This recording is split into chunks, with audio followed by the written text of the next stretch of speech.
Welcome, everybody. Lovely to see you all here. I'm Sarah Stein, and I'm the Sadie and Ludwig Kahn Director of the Alan D. Leve Center for Jewish Studies, and I'm a professor in history, and it's wonderful to have everybody here, and especially to welcome our guest today. I want to start with just a few general words. First of all, to thank our staff, who is wonderful as always. Secondly, to thank Sheila and Milton Hyman, who are here in the front row, who have been so influential in pushing this series of lectures forward in honor of Arnold Band, the Arnold Band Distinguished Lecture in Jewish Studies. So we thank you for your continued support and vision. I believe that we are anticipating book sales after the event, so I hope that you get to go home with not only a book, but the knowledge of having patronized an independent bookseller at UCLA. And you'll see some flyers for some future events there in the back. So it's really a pleasure to introduce Professor Allison Schachter today, who is someone who I've overlapped with at various stages of career, and it's delightful to have her here.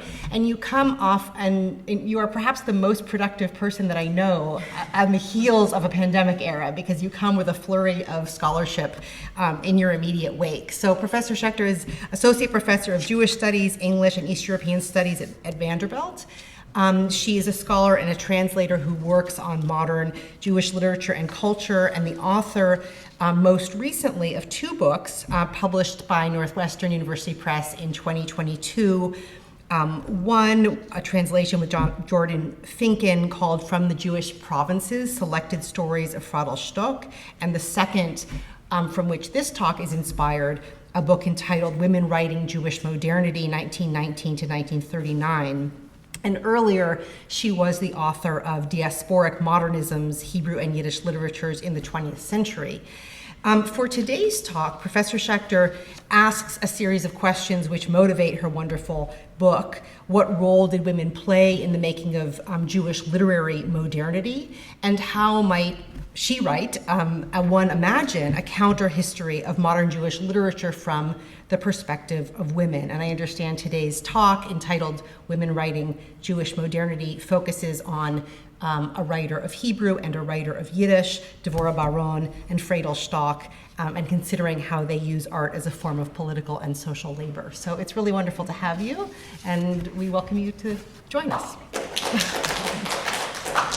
Thanks, Sarah, for that introduction. It's lovely to see you here. We have overlapped at, I remember my undergraduate days at Stanford. And thank you to Chelsea and the staff for organizing this event. And it's lovely to be giving the Arnold Band lecture, because I think his work was some of the first I read in English about Hebrew literature when I was an undergraduate a long time ago now. And I'll say also that today's talk is going to focus largely on Dvora Baron, but I will also reflect a little bit about Yiddish and Fradl Shtok as well. So we know too little about the women writers, artists, and intellectuals who transformed Jewish culture in the 19th and 20th centuries. And their absence in the historiography of modern Jewish culture means that we understand less about Jewish modernity than scholars realize. As Paula Hyman eloquently wrote in the year 2000, although the discussions about the women question and the activities of women have been largely ignored in Jewish historiography, they are part and parcel with the emergence of modern forms of Jewish consciousness and culture.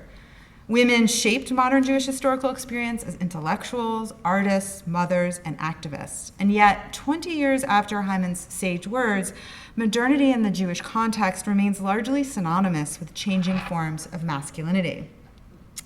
Now, masculinity was a dominant category of Jewish difference in Europe. 19th century European writers portrayed Jewish racial difference in terms of male sexual difference, depicting Jewish men as effeminate, sexually ambiguous, and perverse. And as many critics have noted, Jews did internalize these racialized depictions as a mark of their own deviance, and in turn produced a new ethos of masculinity, embodied in representations such as the new Hebrew man or the muscle Jew. However, scholars have accepted this narrative of Jewish masculinization as shorthand for the gender transformations of Jewish modernity, effectively erasing the complexity of women's historical experiences and gendering Jewish modernity as masculine. The study of Jewish modernity, including Jewish masculinity, not only is impoverished without Jewish women's experiences, but also represents a fundamentally one-sided and flawed understanding of modern Jewish culture. In Hebrew literature, this is meant equating Hebrew literary history with male biography. The history of the rise of modern Hebrew literature is based on the biographies of male writers who broke from their fathers' traditions. And Alan Mintz, for example, in his elegant study of Hebrew autobiography, argues that the modern Hebrew novel emerged through the work of male writers who embraced the autobiographical mode to capture the internal psychic crises they faced as they abandoned their father's faith, but could find no coherent modern substitution. And this biographical access is a useful frame for reading men's work, but it necessarily excludes women who could not enter the house of study and whose experiences were quite different than their male contemporaries. So in my talk today, I'll be focusing on Hebrew largely and Dvora Baron, but I also want to say a few words about the Yiddish context, which overlapped with Hebrew but also differed, in part because Yiddish historically had been associated with women as the lower prestige language, the language of everyday life, in contrast to, say, Hebrew, the language of Jewish ritual practice. And the male writers of the modern Yiddish Renaissance in the late 19th and early 20th centuries struggled with the shame of writing in a so-called woman's language. In response, Sholem Aleichem helped to consolidate the patrilineal narrative of Yiddish literature to show, in the words of the feminist poet and critic Irina Klepfich, quote, that contemporary Yiddish literature was not a continuation, but a break from its illiterate and women's roots. So this was the idea that Yiddish writers were somehow separating themselves from the women that came before them. But even as women wrote prose in Yiddish, and indeed in the first decades of the 20th century, editors of anarchist and socialist papers published the work of women prose writers because, as Norma Frayne-Pratt has shown, women's literature was not only a symbol of modernity, it was a way of increasing circulation. But despite actually the plethora of women's contributions to Yiddish, they've been largely erased from literary historical accounts, and importantly, until very recently, from the project of American Yiddish translation, this kind of post-World War II moment where male voices were translated and women weren't. So men played a key role in the establishment of modern Hebrew and Yiddish prose, but if we rely on their biographies as the only critical lens to understand Jewish modernity, then we replicate the exclusion of women from male literary and intellectual circles. We know that women participated in the Haskalah and the Hebrew Renaissance in Europe, in Hebrew culture in Ottoman and Mandatory Palestine, and in nascent Israeli literature. These women included Sarah Foner and Chava Shapiro in Europe, Nahama Puchchevsky and Hamda Ben Yehuda in Mandatory Palestine, and the many masculotes who embraced a variety of genres in the 19th century, including Miriam Markle-Mosenson. In my book, Women Writing Modernity, I examine how women responded to the changes that modernity brought in ways that often differed from men, not least because for many women, modernity's disruption of religion's gender hierarchy was a source of aesthetic possibility more than anxiety. Women took advantage of openings in cultural production. They composed poems, wrote plays, published novels, and even founded literary journals. And they achieved this at a moment when men were seeking to reconfigure their own authority in new and secular institutions. So I study these transformations by looking at 5 interwar women writers: Fradl Shtok, Dvora Baron, Elisheva Bichovsky, Leah Goldberg, and Devorah Vogel. These women were writing in an era when the literary, and prose in particular, and this is really important, emerged as a key site of new secular cultural authority, seeking to supplant the authority of Jewish law, which was regulated by men, and its authority to govern everyday life. So they returned to prose to seize for themselves new forms of cultural authority. Prose was this really important site for this negotiations of these cultural transformations. And all of these women self-consciously reflect on the role of women as artists in the 20th century. So born in the Austro-Hungarian and Russian empires, these women lived and wrote in Poland, New York, in Mandatory Palestine, and in the United States, also in Ottoman Palestine as well. And placing them in conversation with one another, I show how they shaped new social, cultural, and literary experiments to reimagine Jewish culture beyond the traditionally male homosocial world of Jewish letters. Rather than exploring Jewish life through changing paradigms of masculinity and male angst, they probed the porous boundaries between Jewish and non-Jewish culture, asking pointed questions about the need for such boundaries. And in their shared narratives, I make visible their feminist modernist aesthetic and hope in doing so to transform our narrative of modern Hebrew and Yiddish literary history. What sets these women apart is not a break with family and tradition, The break that's at the core of literary historical accounts is the rise of modern Jewish literatures. Instead, their work reflects the struggle to seek recognition in modern societies that devalued women's labor and created institutional and material roadblocks for women writers seeking publication and recognition. The interwar period represented enormous possibility for women. It's the era of the new woman, of new rights and new roles for women, the age of revolution, but many of these promised freedoms could not be realized. That is a repeated theme of the period. Freedoms are tantalizingly just beyond their reach.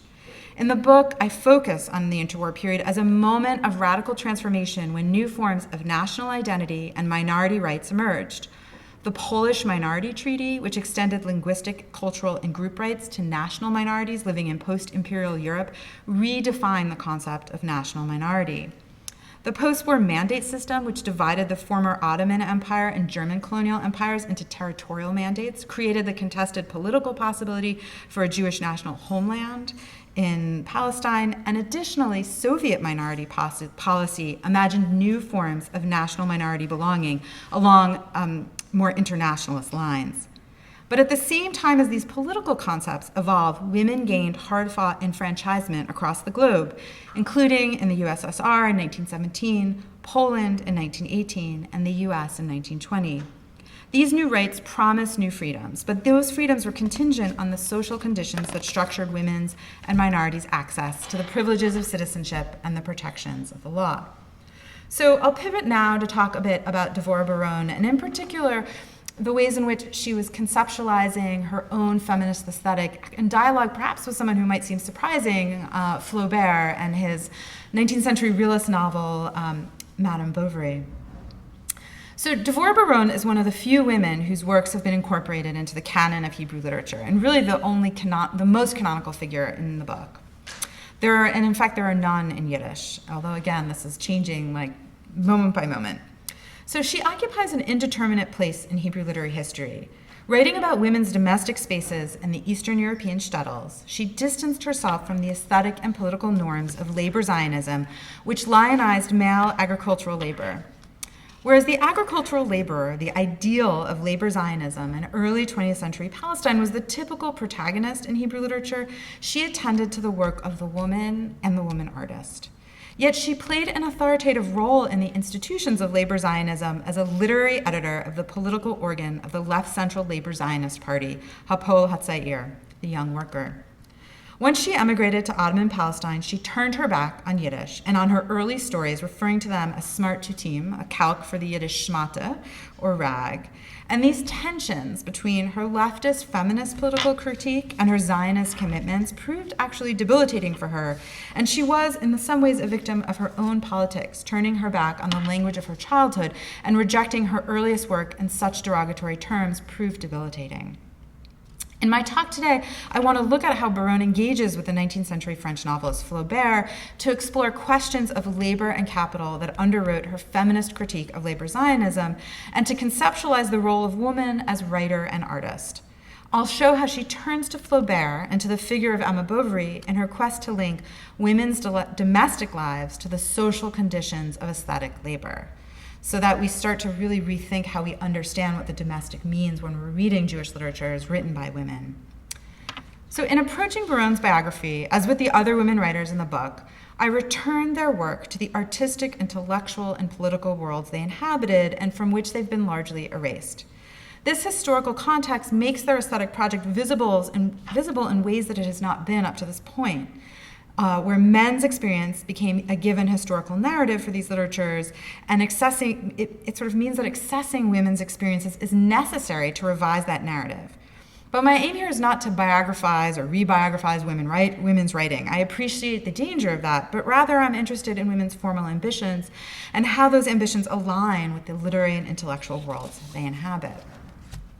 Hebrew and Yiddish writing in this period was entwined with a range of political projects that argued the aesthetic was political, right? Zionists, but also revolutionary socialist writers as well. And my book highlights how women's aesthetic projects responded to and sought to engage and intervene in larger political and social questions, and how they did that in prose. So born in Uzda, in 1887, which is currently in Belarus, Baron was famously allowed to study Hebrew with her father's male students separated by a partition. She began publishing her short stories in Hebrew in 1902 and in Yiddish in 1904, and was lionized as a prodigy. Her career as a writer began as she traveled through several European cities in Eastern Europe, seeking to gain secular education with her brother as a chaperone. The idea of a woman studying alone was perceived as a breach of propriety. The Hebrew writer Moshe ben Eliezer would break off an engagement with Baron purportedly because he feared that the representation of women's domestic woes in her work meant that she was not a virgin. So it was risque just to talk about marital issues and problems. Yet she succeeded despite this in both Russian and Zionist circles. Arriving in Mariupol in 1907, she attended a Russian gymnasium and completed her studies, earning a teaching certificate. Like many of her male contemporaries, Baron participated in Hebrew and Yiddish circles, and during S.Y. Abramovich's 1909 visit to Vilna, he was photographed twice, once with Yiddish writers and once with Hebrew writers. Baron was deemed an important enough writer to be photoshopped, basically, photomontaged into the Yiddish photo, and you can see her there, but not the Hebrew one, signaling that as a woman, she was on the periphery of the Hebrew project. And I think this photo really captures something important about how people understood her place and role in literary culture. By the time she left Europe for Palestine in 1910, she had established a literary reputation as a sought-after writer with a collection of short stories in the works. When she arrived, instead of working in a labor collective alongside many of her contemporaries, she took up a position at Hapoel HaTzair, and shortly thereafter, she married the paper's editor-in-chief, Yosef Aharonovich, and this is a sort of a little snippet from that paper. She edited the literary pages until Ottoman authorities exiled her family to Alexandria in 1915. And returning to Palestine in 1919, she continued to work for the newspaper until 1922, when she and her husband abruptly resigned. After 22, she dedicated herself to her literary career, continuing to write fiction from her self-imposed seclusion in her home, actually in her bedroom. And there has been an enormous speculation about Baron's decision to retreat into her home, much of which plays into stereotypes about the fragility of women writers. But rather than read her seclusion as a kind of female pathology, I understand it as a consequence of the difficulties she experienced as a woman writer in the public sphere, as a consequence of her own vexed act of self-denial, turning her back on Yiddish, and as an act of self-protection. And I think it's important when we start to look at women writers, not in isolated fashion, but in relationship to other writers, we can see patterns. So her experience recalls the fate of the non-Jewish Hebrew writer Elisheva Bichovsky, who also retreated from the public sphere in Palestine, partly ostracized by the establishment. She emigrated to Palestine, where she made a splash as a Hebrew poet and published her modernist novel, Simtaot. After her husband's death in 1932, she was ostracized as a non-Jewish woman, and in 1947, in a very remarkable letter to Major General Fitzroy MacLean, MP head of the Special Refugee Commission in England, she petitioned for refugee status to reside in Great Britain, explaining that she, quote, and you have to understand that she was, historically a major sort of poet and writer, that she had, quote, positively no vital interest in the life of the Jewish community of Palestine, where I've had my residence for the last 20 years, no property or business of any kind, no family or other intimate relations, no regular professional work, and no part whatsoever in the manifold activities of the Jewish population here. Without male backing, as a woman and non-Jewish outsider, the establishment had turned against her. And we can also connect her story to that of the retreat of Fradl Shtok in New York, who published in 1919 a collection of short stories, and then was basically declared to have been institutionalized and died in the 1930s by the literary establishment, but who actually continued to write into the 1940s. But she had retreated from the public world of Yiddish letters and sadly died alone in Rockland State Psychiatric Hospital. And you can see here a document of her Social Security earnings certificate that puts her at Rockland State in the 60s, I think this is from, and in 66, and also possibly her gravestone in Blaisdell Cemetery. So she died alone and forgotten. So we can start to see, I think, a really powerful pattern taking place here. So Baron's aesthetic choices stood out sharply from the socialist and Zionist norms for women, even as she shared their political commitments. And to understand her unique cultural position, it's illuminating to compare her trajectory to that of Rachel Katznelson-Shazar, another highly educated literary woman of her generation. Born in the Russian Empire, within 2 years of each other, they received secular educations in Russian gymnasium and shared a passion for European literature. Both emigrated to Palestine before World War I, Katznelson in 1912 and Baron in 1910. But despite their affinities for Yiddish, both writers embraced the Zionist rejection of Yiddish once in Palestine. And the difference between the two women can be seen most clearly in their publishing projects from the 1930s. This is the volume of translation that Jordan and I did of Fradl Shtok stories, if anybody's interested. But Baron published her Hebrew translation of Madame Bovary in 1932, which is the one on your left. And 2 years earlier, in 1930, Rachel Katznelson-Shazar published Divrei Polot, which was an anthology of women workers, a collection of accounts of Zionist women pioneers during the Second and Third Aliyah. And in 1932, she published an expanded volume in Yiddish translation, which appeared shortly thereafter in English as The Plowwomen, Records of the Pioneer Women of Palestine. While the women in her collection dream of a new national life and execute that dream through their hard labor, both agricultural and domestic, Emma Bovary, the protagonist in Baron's translation of Flaubert's novel, dreams of a better life and enacts those dreams through her adulterous desires. Baron's investment in women in art also distinguished her from male writers of her generation. Yosef Chaim Brenner, the most prominent Hebrew writer to emigrate to Palestine in this period, arrived only an year earlier than Baron, and his first stop was in Hadera, where he tried his hand at agricultural labor. Less than a month later, he would leave in shame at his failure in the fields and take up an editorial position at Hapoel Hatzair alongside Baron. Brenner's Hebrew prose described the ruptured dreams and masculine anxieties of the Jewish man who traveled to Palestine with the hopes of becoming Hebrew laborers, only to fail at the task at hand. Baron's prose turned away from the struggles of agricultural labor and the public space of work to examine two private realms, women's domestic and artistic practice, both of which were ignored by the socialist Zionist establishment. So Baron's work in the 1930s, her fictional writing, her prose fiction, and her dialogue with Flaubert offer a window on the politics and aesthetics of translation and its relationship to labor Zionism and modern Hebrew literature. Now, translation was bound up with the Zionist project in the late 19th and early 20th centuries. Like other burgeoning, modernizing national movements, Zionist cultural activists embraced translation as a modernizing tool to transform Hebrew culture. When Avram Stiebel founded his press in Moscow, the same that would later publish Baron's translation in Palestine, he focused on translating European masterworks into Hebrew. In his words, Hebrew had to prove itself worthy of entry onto the world's cultural stage by demonstrating its ability to express the ideas found in the world's great books. However, by the late 1920s, advocates of Hebrew translation began to see the project as a competitive threat to original Hebrew literature that aligned with Zionism. Non-Hebrew works had become foreign, and producing native Hebrew literature became a new national priority. Baron's 1930s translation, while aligning with the national Hebraist project, was at the same time pushing against the grain of the pressure to produce native Hebrew literature aligned with the agricultural vision of labor Zionism. Even as she identified with the movement, she was also undermining its key claims on Jewish men. So Flaubert's Madame Bovary has long been a touchstone of European literary modernity. Flaubert's convincing depiction of the circulation of capital and its deranged effects on women drew the attention of women socialist thinkers. Eleanor Marx, the novel's English translator and Karl Marx's daughter, completed her English translation between 1885 and 1886. And these were the same years she revised a history of the Paris Commune and completed and published one of the most important documents of socialist feminism, The Woman Question from a Socialist Point of View.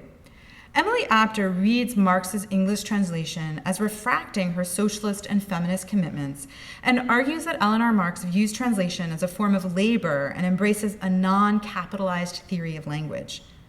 Apter also observes that Marx inserts an editorial hand into the translation of Flaubert to allow her translation to bring out what she calls the Marxist Flaubert. Baron, too, embraces the labor of translation, and she also works the text, and in doing so, she highlights the feminist Flaubert. That is to say, those elements of the text that show us the degraded position of a woman in the French provinces in a certain moment, even where this is not Flaubert's project. This is Baron's aesthetic labor, the project of illuminating women's labor and elevating it by aestheticizing domestic life. Now, the struggle over the labor of translation and women's labor came to the fore in the reception of Baron's translation in the Hebrew literary community. Shlomo Tzemach reviewed the translation from Oznaim, and he praised it, but he challenged Baron's stamina and linguistic credentials, accusing her of taking too many liberties with the original, not from a lack of skill, but from, quote, exertion and exhaustion, right? She was too weak of a woman to do the task at hand. Having studied agriculture in France, he viewed himself as an expert on the language and condescendingly wrote, quote, I know that Dvora Baron has the power to give us an improved translation. And this review surely infuriated Baron, and her anger is on display in her line-by-line responses to Tzemach's nitpicking criticisms, which she detailed in a letter to the editor, which is all the more remarkable because this is literally the only published work of literary commentary she ever did. So this is it, besides her prose fiction. So Tzemach contended that Baron had mistranslated the French word potasse de lessive as ash water, me afar, and claims that she should have written potash laundry water, me ashlag kfisa. And Baron responds, if you look at it, Larousse, it says maya mushlagim, which means hot water mixed with ash. And therefore, she tells him, there's no need for ashlag. And she literally kind of picks apart these tiny details, and her outrage at Tzemach's challenge to her linguistic authority is palpable in every moment in this exchange. At the very moment when Hebrew had actually yet to standardize any of these terms, she and Tzemach were vying for linguistic authority over the language and the woman translator. And Tzemach was trying to assert his own masculine linguistic authority over her voice, and she noticed.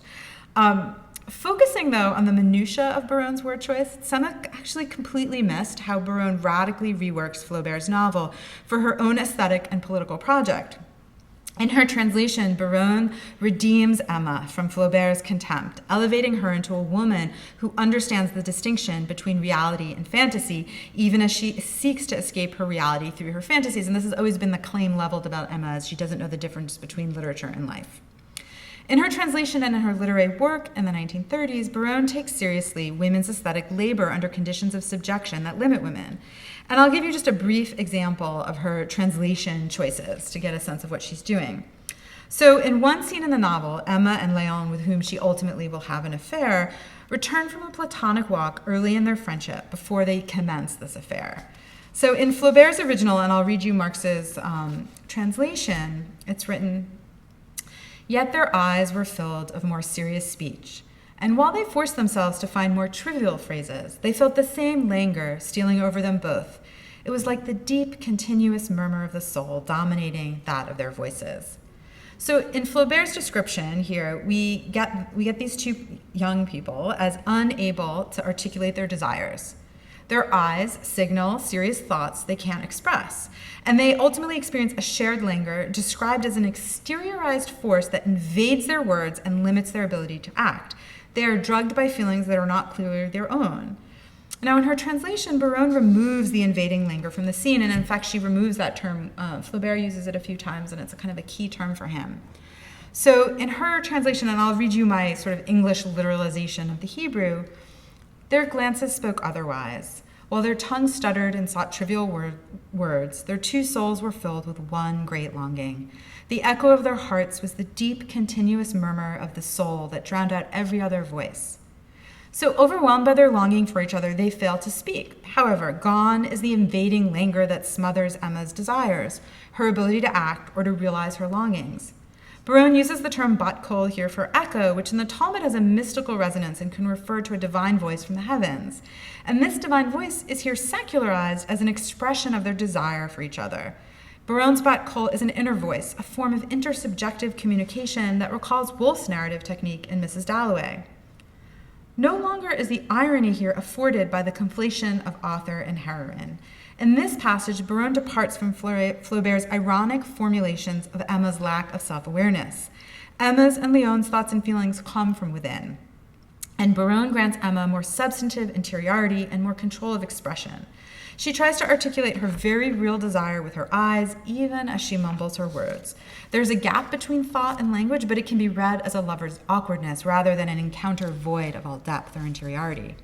And we can see the trace of her dialogue with Flaubert in a short story that she wrote in the same period, Cotonnote, or Trifles. So in this last section of the talk, I'll offer a reading of that story in dialogue with her translation. So in this story, in Ketanot, Baron links women's artistic and domestic labors to the conditions of production for the objects of women's desires.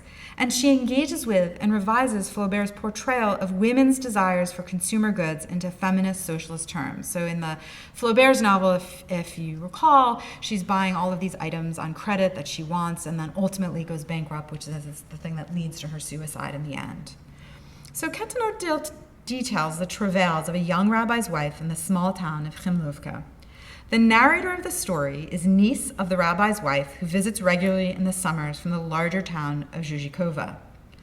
The rabbi's wife, who's the central focalizing protagonist, lives with her ailing husband and domineering mother-in-law. The mother-in-law arranged the match to acquire funds to secure her sickly son a rabbinical post, and she looks down on the daughter-in-law and her family for lacking religious observance and social status. The daughter-in-law views her marriage as a death sentence, her happy girlhood life supplanted by her mother-in-law's brutal domestic regime, and it's truly brutal. The rabbi's wife travels to the city to escape her mother-in-law, and there she admires the narrator's mother's slippers. The story focuses on the travails of the rabbi's wife and those of Sarah Elka, an abused wife and mother of 12 daughters, and her oldest daughter, Hannah Gittel, who is sent to the provincial capital to work in domestic service in order to support her family. Once there, she's accused of stealing from her employer's household, arrested, and put on trial. The narrator's aunt is called to the city to testify, and her testimony ultimately exonerates Hannah Gittel. Once the trial is over, the rabbi's wife purchases a pair of embroidered slippers that she had admired in her sister-in-law's trousseau, and the story ends with her wonderment at this mass-produced object. So there are many similarities between Baron's story and Flaubert's novel. Both describe marriage plots that have gone awry in the provinces. In both, the women long for the city. In Flaubert's novel, Emma goes for trysts with Léon in the city of Rouen, where she purchases from Monsieur Leroux goods that he sells her on credit. For Emma, Rouen is a site of erotic discovery. For the rabbi's wife, the provincial capital represents wonder and imagination, with its modern street lamps, public parks and shops, and water fountain. Both works center on unhappy marriages that include a demanding mother-in-law and fallen social status. And although Emma initially hopes that marriage will save her from her boredom, the rabbi's wife sees marriage as a hardship from the beginning, crying out on her wedding day, "Oy, ki lo arei od et haolam," alas, I will see no more of the world. Like Flaubert, Baron dramatizes the aesthetic longings of her protagonist. However, in contradistinction to Emma's insatiable desires for mass-produced luxury goods, she cannot stop purchasing items. The rabbi's wife's desires are fulfilled by the purchase of a single object, a pair of embroidered slippers. So in Ketanot, Baron provides an alternate vision of women's appreciation for beautiful objects as a form of artistic spectatorship. She takes seriously women's material worlds and imagines them as the basis of a socialist aesthetic. The rabbi's wife comes across the slippers at her sister-in-law's home, and when she looks at them as works of art, of so delicate a texture and of such beautifully matched colors that for a moment my aunt's, I don't know if this is actually the passage that I'm reading. I think that's the next one. But anyway, that for a moment my aunt shut her eyes as though dazzled by a burst of light. So, yeah, Baron elevates the scene from a desire for fashionable objects to a sublime moment of aesthetic experience. Where Flaubert links consumption of goods to erotic desires, Baron does not. In her story, the possession of such beautiful objects represents the freedom of aesthetic experience and the painful realities of women's unfreedom.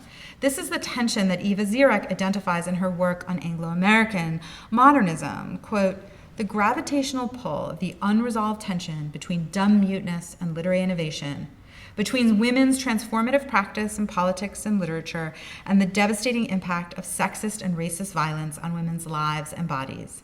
Women's writing must grapple with a revolutionary vision that emerges out of a world that derides and rejects women." The rabbi's wife, while caught up in the beauty of the slippers, does not fall victim to Emma's romantic escapism. She sees only their material reality. In thinking of the slippers, the rabbi's wife recognizes they might represent another ideal world, but also refuses them meeting beyond their material presence. She was not able to see the wide world, but she imagined that all its magic was contained in those slippers, which she had seen with her own eyes and whose soft velvet she had touched with her own hand. Notice how the narrator restricts the meaning of the slippers to what the rabbi's wife sees with her own eyes. They embody the mysteries of the world, but don't prompt her to fantasize about these mysteries. Instead, the slippers' material presence is central to the story. The rabbi's wife will ride a train to the provincial city to purchase them. At the same time, she will never wear these slippers in her dusty home or on the muddy streets of the shtetl.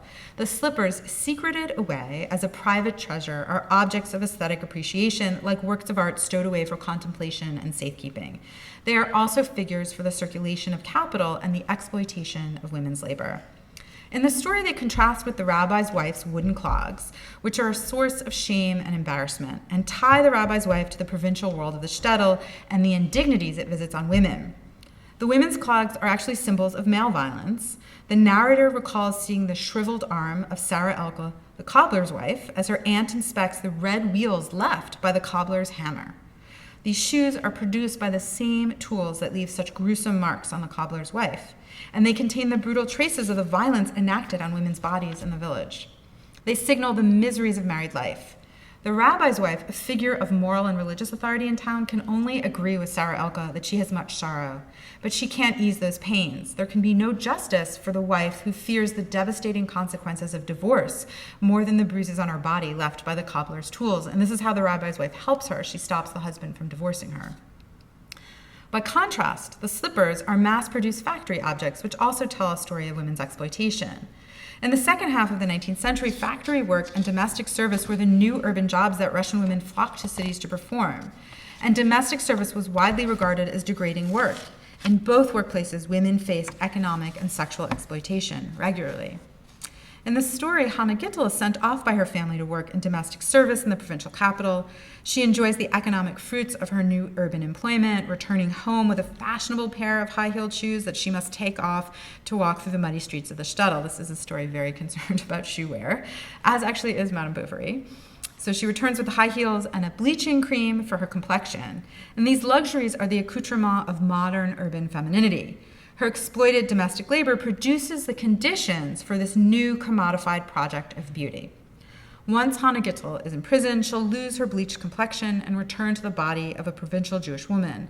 And her downfall occurs not because of her unchecked consumption of feminine goods like Emma, but because of an economic system that forces her into domestic service and leaves her vulnerable to exploitation. So, in heading towards a conclusion, I want to look at the last lines of the story. In these lines, Baron enlists Flaubertian irony to feminist ends, drawing the reader into her complexly layered prose. The narrator answers an imagined reader's skepticism. Big deal, you say, a pair of slippers, but after all our wandering and searching, who among us can boast of having returned with a greater possession? Both author and implied reader recognize the smallness of the item. It's a trifle. The narrator, however, asks the sophisticated reader to acknowledge that the item is in fact a great possession, a rechush gadol, emphasizing its significance in the language of size. Gadol is the opposite of katan, or katanot, trifle. The term rechush gadol is also an allusion to Genesis 15:14. In this biblical passage, God tells Abraham that his offspring will be oppressed for 400 years, and then God will free them and reward them with rechush gadol, or great wealth, as compensation for their suffering. Just as in the biblical text, then, the great possession in Baron's story could be translated as compensation for suffering or a replacement of a national dream, these slippers are indeed no trifle.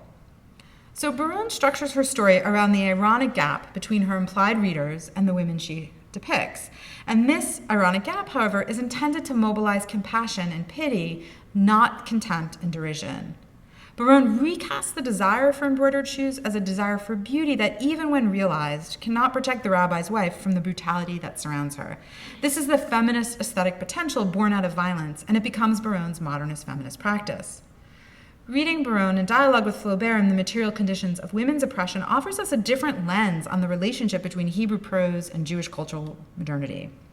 Baron articulates the challenges of the woman Hebrew artist as she develops a feminist labor aesthetic that can be read in dialogue with her Yiddish modernist contemporaries who were invested in similar questions about imagining how women's aesthetic experiences could be harnessed for modernist art. And in her story, she recasts the figure of the dreaming, desiring woman as an artist in the making, with her aesthetic engagement as a form of labor. Baron offers one window onto the larger story of women artists and writers in the interwar period who seized their historical moment to create prose fiction. She shared with the New York-based Yiddish writer Fradl Shtok an extended aesthetic dialogue with Flaubert, through which they both commented on the gendered and communal boundaries that regulated women's lives and prevented women from becoming artists. Like Baron, Shtok too harnessed the power of prose fiction to challenge those limits by documenting women's aesthetic desires. Baron's responses also diverged then from, for example, Dvora Baron, who I write about, whose embrace of socialism eschewed ethno-nationalisms, but she shared too with Vogel a keen sense of the gendered nature of labor and capital in the first decades of the 20th century. The women writers in my book address political questions about women's role as artists in the context of rapidly shifting definitions of minority and national culture. And in doing so, they were writing about the radical political and social transformations of the interwar period. They experienced the possibilities of freedom and liberation, including sexual liberation, gender equality, and democratic representation, as a tantalizing potentiality, but one which was never fully achievable for them. And in response, their writing challenged the social hierarchies that excluded them as women and sometimes as Jews. And this is the other story of modernity, a story of the violence committed against women and minorities who sought to grab hold of the possibilities that citizenship promised. So thank you.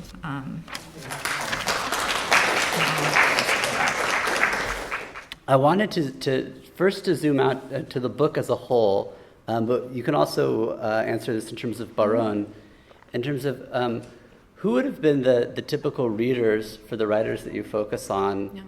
and maybe as a addition to that, did they have was their readership the one that they aimed for, or did they at times aspire for a different readership than what was accessible to them because of all the dynamics that you point out and also some of the language issues? Yeah, that's a great question. If you call up the map that I showed you, you see an image of people in movement, right? Moving to different centers. And so I think the readership for each of these writers is different. They're all publishing in periodicals in different places. So for Baron, I think her readership changes in terms of where she is and when she's writing and who has access to those periodicals.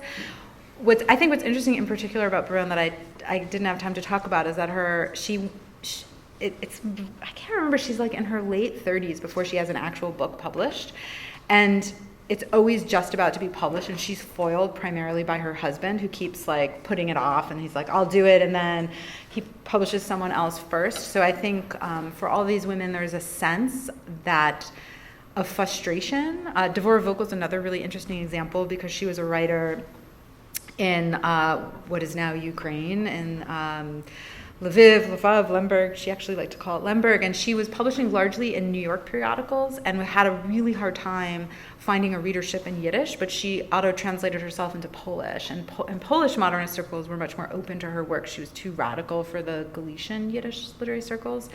And for Fradl Shtok, she published widely in the New York press in her early part of her career and was really, widely read in circles. But it was also really frustrated more by her reception. So I think there's a kind of tension between the way that the women writers are able to publish and then the way that they're received and their works are understood. And at times it's also their access to publication. And so Vogel actually has this great line in a letter to the New York Yiddish editor, Arnold, where she talks about the Schlamazel-Dickel, the great unfortunate of having been born a woman, because men are getting paid more and they're writing nothing, and she's not getting paid anything, and she writes about that. And so I think each of them had different frustrations. They never got the acclaim in their day. But additionally, their readership is constantly being shifted by all those shifting borders and by their own shifting journeys across Europe to the Middle East and to North America. So Baron's husband is not like a Leonard Woolf.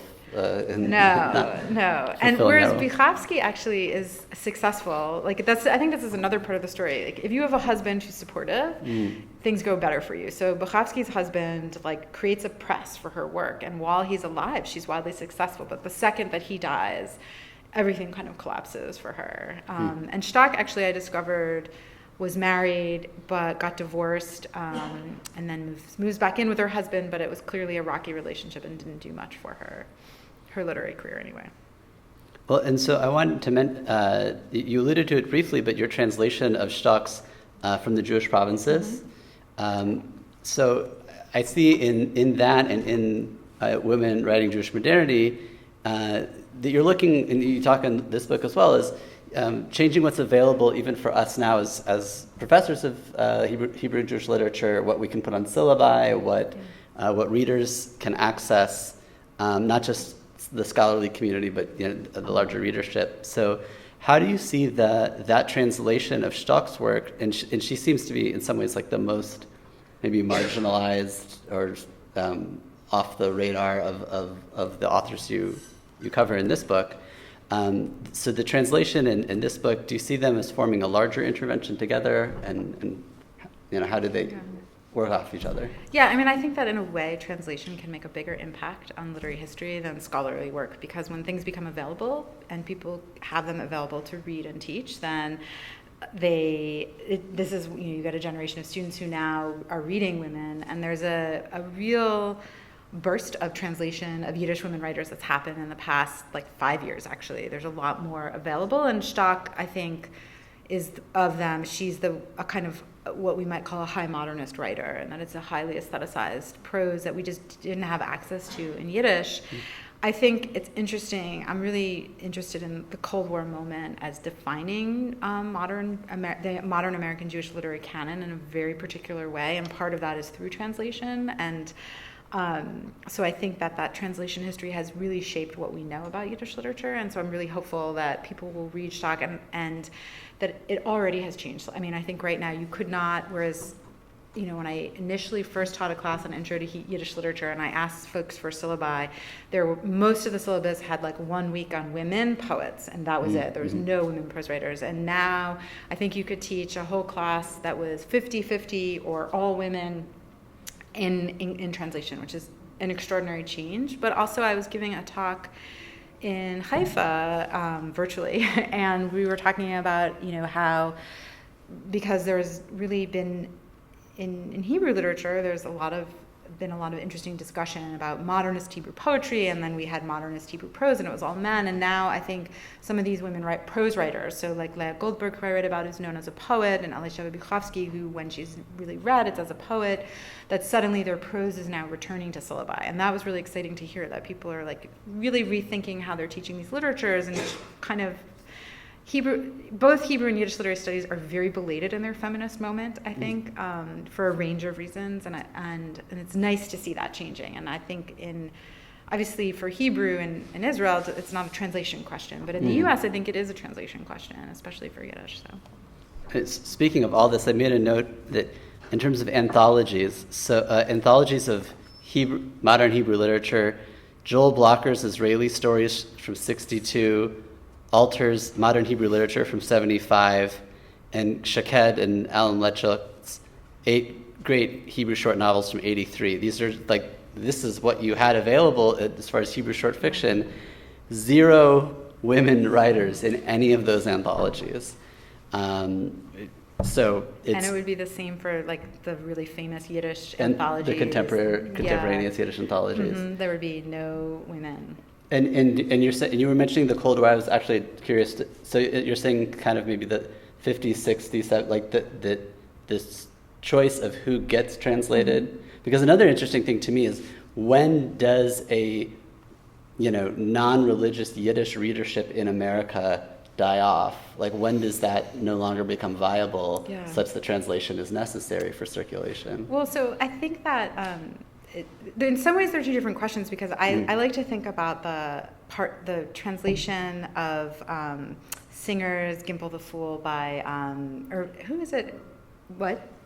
Bellow, right. Sorry, Saul Bellow's translation of Gimple the Fool, which appears in the Partisan Review, maybe in '52, as this really pivotal moment where you have this Jewish intellectual political space that's responding to McCarthyism, right, and trying to envision a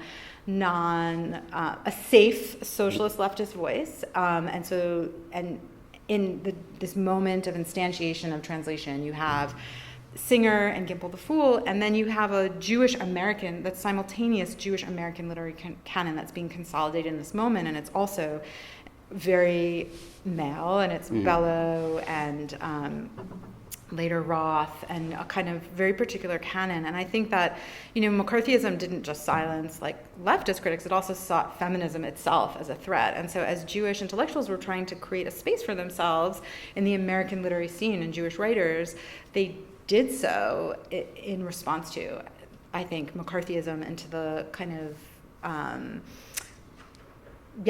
the political retrenchment of that moment. And so I think our Yiddish literary canon is really shaped by that, and our American Jewish literary canon is shaped like that. And that in the project that I'm happen to be working on now, which is about African American and Jewish leftist voices, women writers in this period, you can really start to see that with figures like Tilly Olson being blacklisted. Well, she's not blacklisted, but sort of like chased by the FBI, or Lorraine Hansberry having her passport taken. That all of that had a really big effect on the Yiddish literary canon that I think we haven't acknowledged quite yet, but it's something I'm really interested in.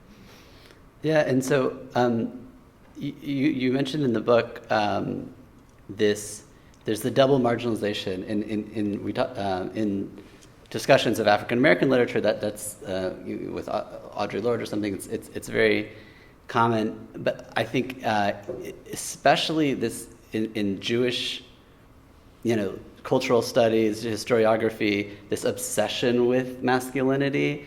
And because there's like so much anxiety just around having any sort of legitimate position as a potential equal in the society, a lot of that gets invested into the society's definition of the political subject, a male masculine subject.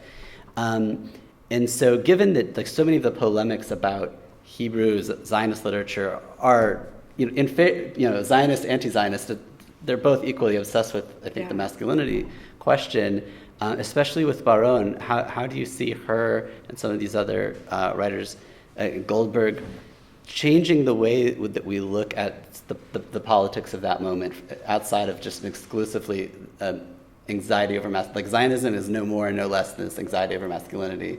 They had a very, deeply elaborated sense of Zionism, these women writers. So. Yeah, I mean, I think the way to think about it is that there's the discourse that's happening in the moment, but as scholars, we don't have to accept what that as the paradigm for looking and understanding and analyzing it. So even as there's like a lot of discussion and discourse about this, it doesn't necessarily mean that this is all that's happening. And so I feel like there's been this conflation between the two. But for, Goldberg is sort of very famously said like, oh, I'm not a woman writer, I'm a writer. And there are these moments where she really, in a very public way, she wants access, right, to be part of the gang and to be legitimated. And to do that in that society in that moment is not to say like, I'm a radical feminist, I'm a woman writer. But simultaneously, if you actually read her works, they're so obsessed with the question of women's aesthetic experience. And that's true for,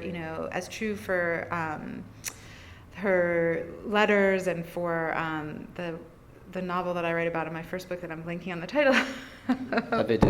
Not Avedot, the other one. But in any case, she's really, these are the questions that are animating her prose. I think this is the other really interesting thing because it's the same for Buchowski, that the questions that become central in prose are not the questions that are appearing in poetry. And so I think prose also was serving a very particular social role in this historical context that also needs more, that sort of what I was interested in trying to understand, like why is this happening in prose and not in poetry, and why are these women, why are their prose not even acknowledged? Like nobody reviewed it. It was it all like Simta Ot, people just like it got almost no attention, and yet it's this major novel set in the Soviet Union and about writers and artists. So, yeah, that's in the. It seems that what you're alluding to is a focus also on labor conditions as being that which appears in prose and not in poetry. Is that? Yeah. Oh, V'hu is the other novel I was thinking about. V'hu. Yeah.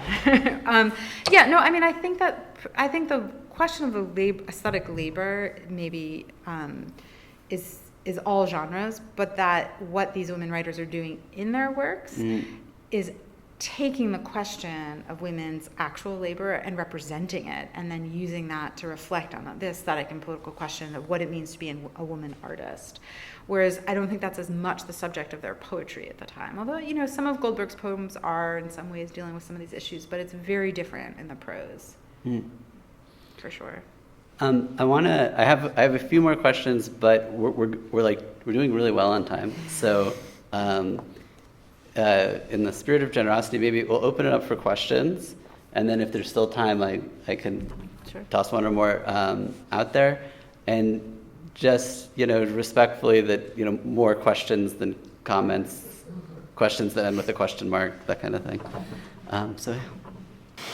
Yes, thank you very much. It's fascinating. My name is Ben Isaac. I wrote my dissertation about Bildungsromane in Yiddish, and it's a very male-dominated genre. And I wanted to ask you, why was it that women, especially in Yiddish, especially in the interwar period, they were pretty much represented in poetry and in short stories, but not so much in novels? That's my question. So I think it's a really good question, and in a way, in that interwar period, I think that the short story remained the dominant genre for Yiddish writers in general. I mean, certainly there were novels. There are serialized novels that women are writing, but I think that that the short story was what you could sell to newspapers. It was a way to both publish and support, kind of in some ways support your career. So I think that that's part of it.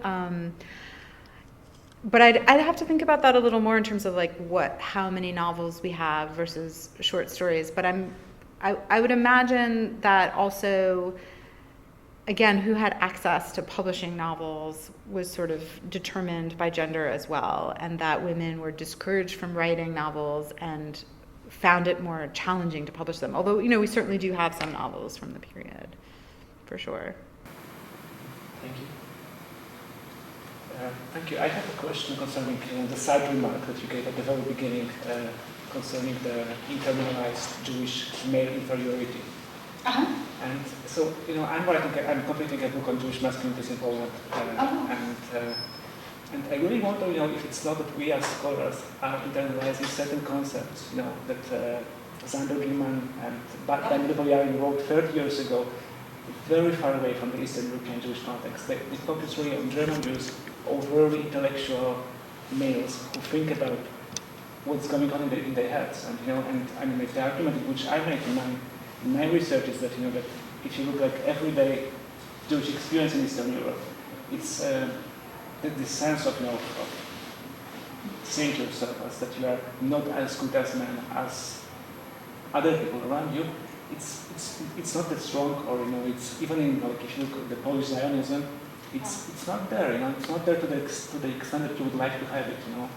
And so I was wondering, what are your thoughts on that? In the I mean, right? I think, did everyone hear, or just repeat the question? We could use some iteration.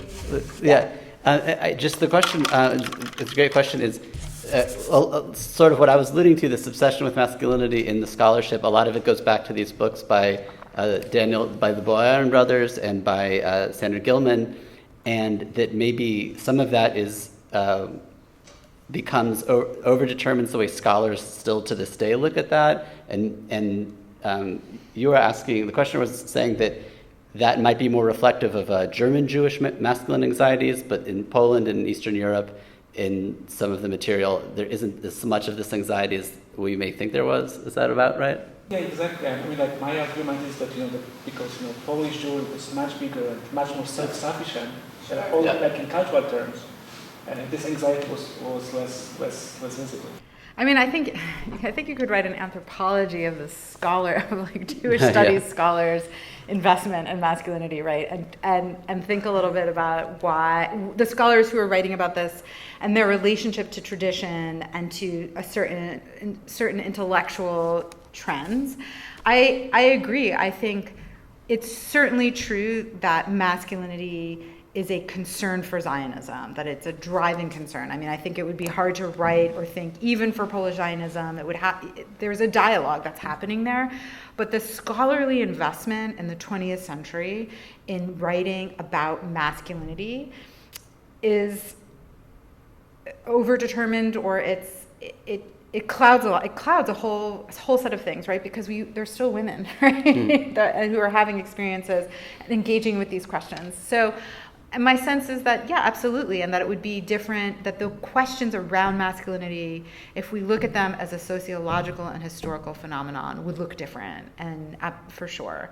And so I hope we're at a moment, I mean, I don't think we are, because honestly, this is still what people are writing about, but I hope we're at a moment where, we can start to challenge that, because, part of my dream in writing this book was that maybe some historians would read it, but then probably very few, and like ask themselves these questions, like, wait, why are there when I write about writers, right, when I'm writing this important historiographic work and I'm writing about the Austro-Hungarian Empire, is it really just Kafka and Agnon that I'm going to talk about? Like, were there really no women Galician writers or Austro-Hungarian writers, or, that we need to change how we're focusing our energies on that question. So a reconsideration of how masculinity maybe isn't that important for everyday life, right? Which is really different from the intellectual movements of an elite group of people, and also that not everybody was Zionist, and therefore not everybody was as worked up about the ideas of masculinity that then came to dominate the Zionist movement and one particular trajectory of Eastern European Jewish culture.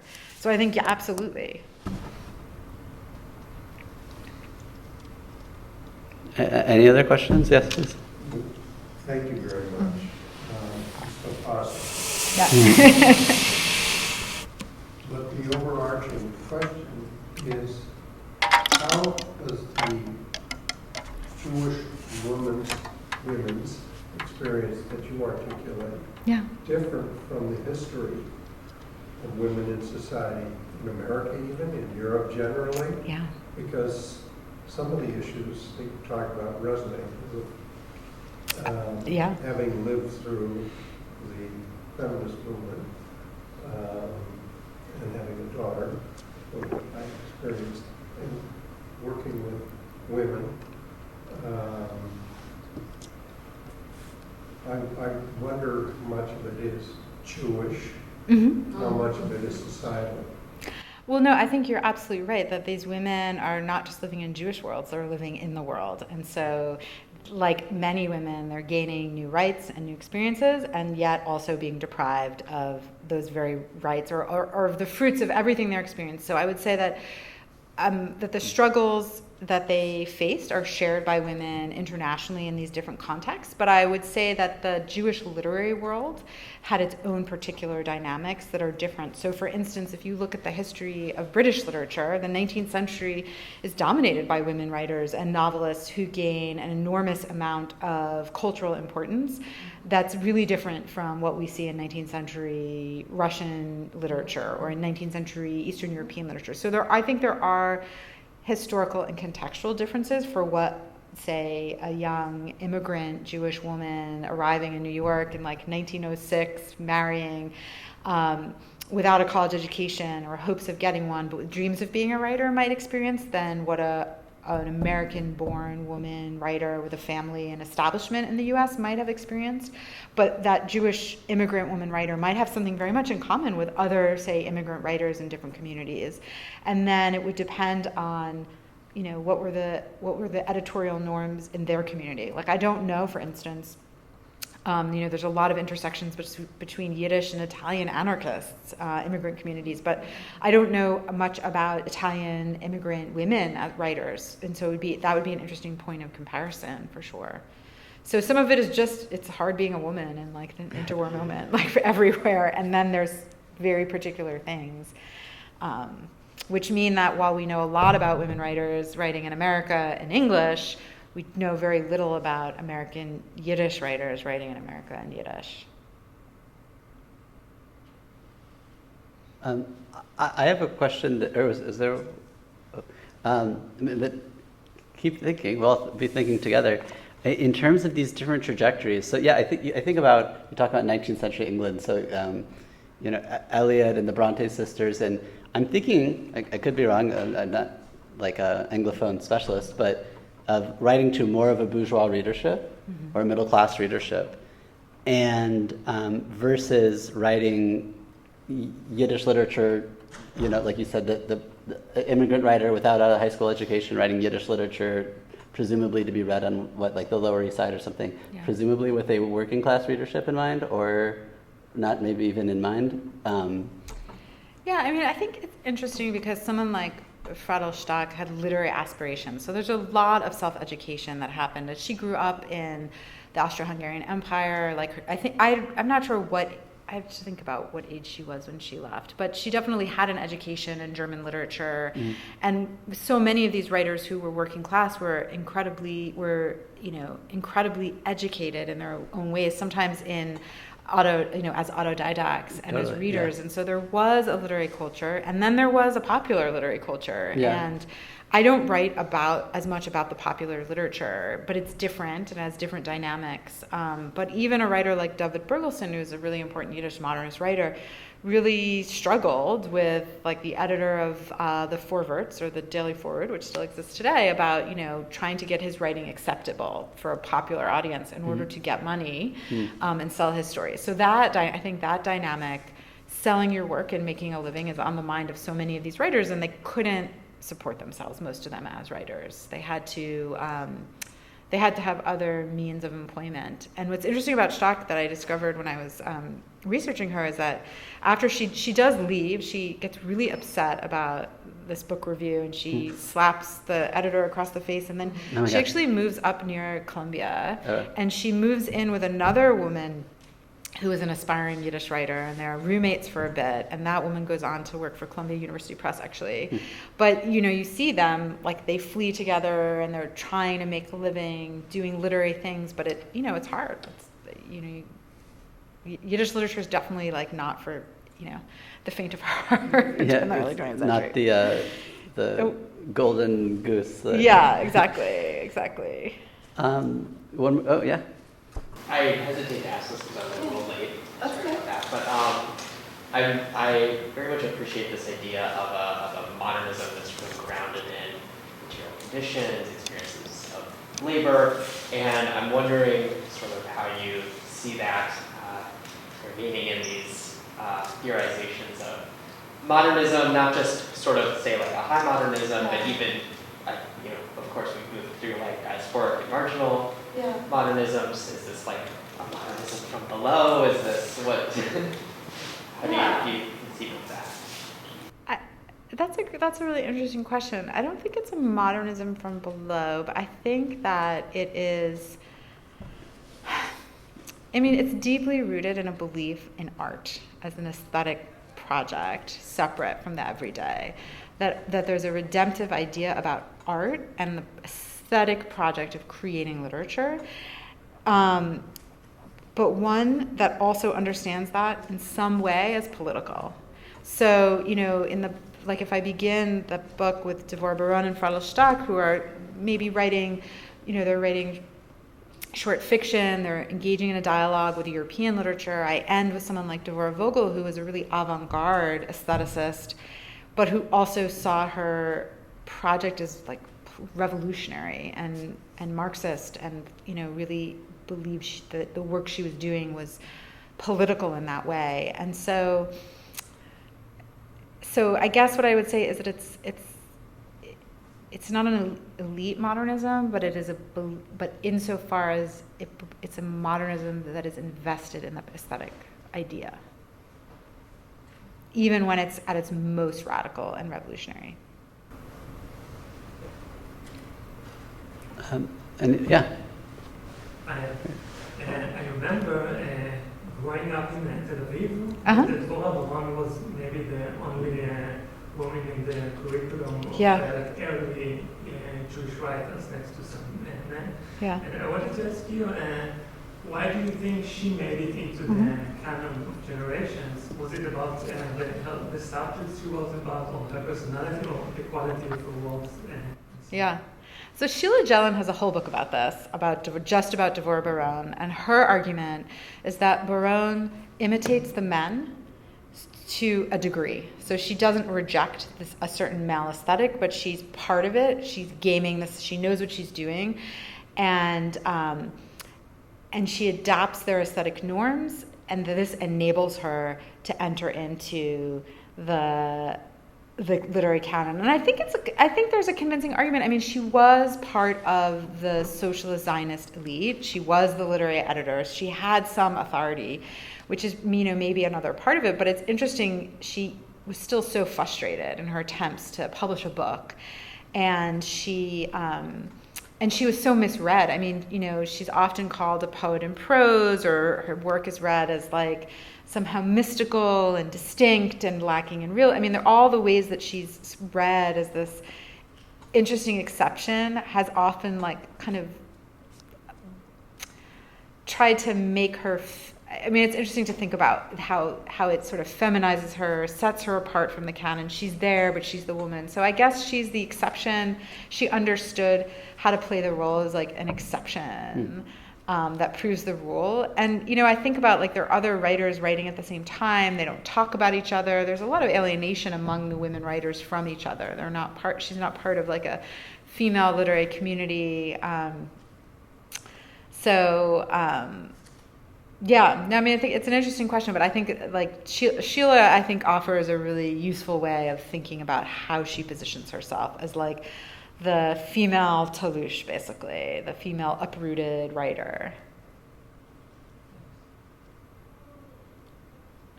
So I'll ask one more question, and if it generates another one, we're good on that. But I was going to say, just so it seems you want to make an intervention that has sort of political punch. Now, I was reading in the book you talk about that this was from an era when the literary emerges as a key site of a new secular cultural authority seeking to supplant the authority of Jewish law to govern everyday life. So like a cultural authority to govern everyday life, very like high modernist belief about literature. And now, for one thing, we in America live in a context where literature has been like quite supplanted from that role. But if you zoom back even further, again, I'm interested in this here. With Baron, and just your personal example, with the writers who went to Palestine, you do have a literary culture that writing in Hebrew that has continuity with a present-day literary culture. Versus the writers, Yiddish writers in Europe, where that culture is exterminated. And so how do those different trajectories, the trajectories on your map, some of them leading to, vibrant contemporary literature, some of them, that are only accessible as recovery projects. I guess, like, how do those present different opportunities for an intervention now? Because you could be intervening in Israeli literature, but we can't intervene in, like, unfortunately, Yiddish literature in the former Soviet Union or something. Yeah, well, or Hebrew literature, or Yiddish literature in New York. I mean, I think that there are different, I think there's two parts to this. And one for me is about reclaiming women as intellectuals and as having something to contribute to intellectual conversations about the history of modern Jewish culture. So Leah Goldberg and Dvora Baron are two perfect examples because they weren't just writing, they were scholars, they both had PhDs, and they understood themselves as thinkers and writers and artists. So, part of the project, and I think this is something leading into my next project, is reclaiming these women intellectuals for modern cultural history so that we can revise those narratives that are still, absent of women's voices.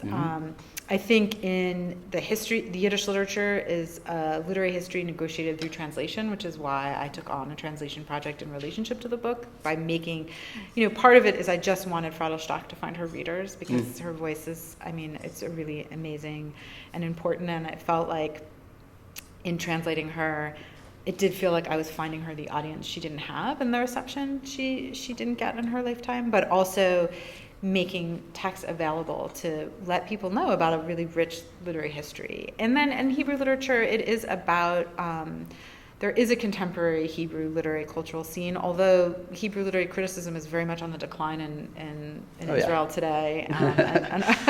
As are the students. I suppose we all, some of us may have read the article about English majors, so you could say the same in it's America even worse. too. Yeah. But I think that when I first began this project, a very prominent scholar who I won't name was like, "Oh, Leah Goldberg, oh God, that novel's terrible," right? Like that all of these novels were really, dismissed. And there's a movement in Israel. I mean, there's been, Gidon Tikotsky has done a lot of work of recovering a lot of Leah Goldberg's writing and also republishing some ta'ot. So there's an interest in Israel about this, but there's not as, like I wrote an article the article I think on Bichavsky was translated into Hebrew, and it's the first article in Hebrew about that novel. So I think it's about returning to the curriculum and to the history of Hebrew literature, our understanding. But I think for me, more than intervening in Israeli literary cultural studies, although it's nice to think that I have, it's more about how do we understand modern Jewish culture from an international perspective, and how do we understand women as actually major and important players, so that we don't always talk about Kafka. Basically, like there's more than just Kafka, and Kafka's experience is one, but he's not the only figure but yet he remains in many ways like this dominate, and maybe this goes back to the sort of masculinity question, which is this other aspect, which is we only return to men's voices as understanding modern Jewish culture, because Kafka tells us everything about the modern Jewish experience, but yet he doesn't. And so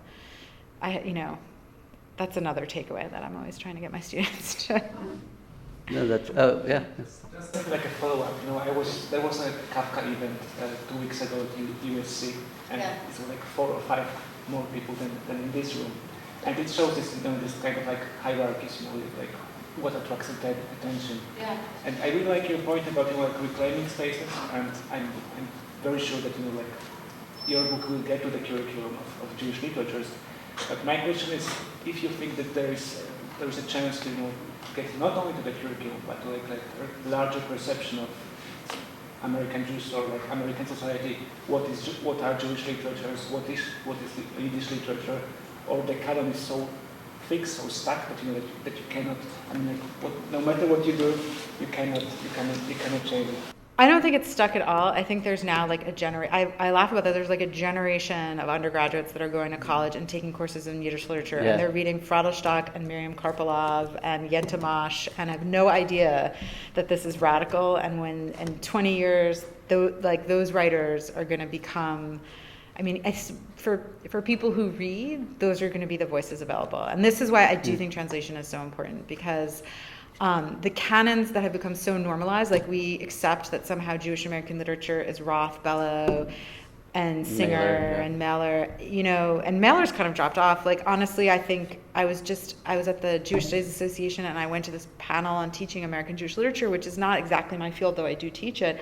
And I was shocked to hear the people who were like, "Oh yeah, I don't even teach Roth anymore. He's such, and that was amazing to me that they're reading other voices and women's voices.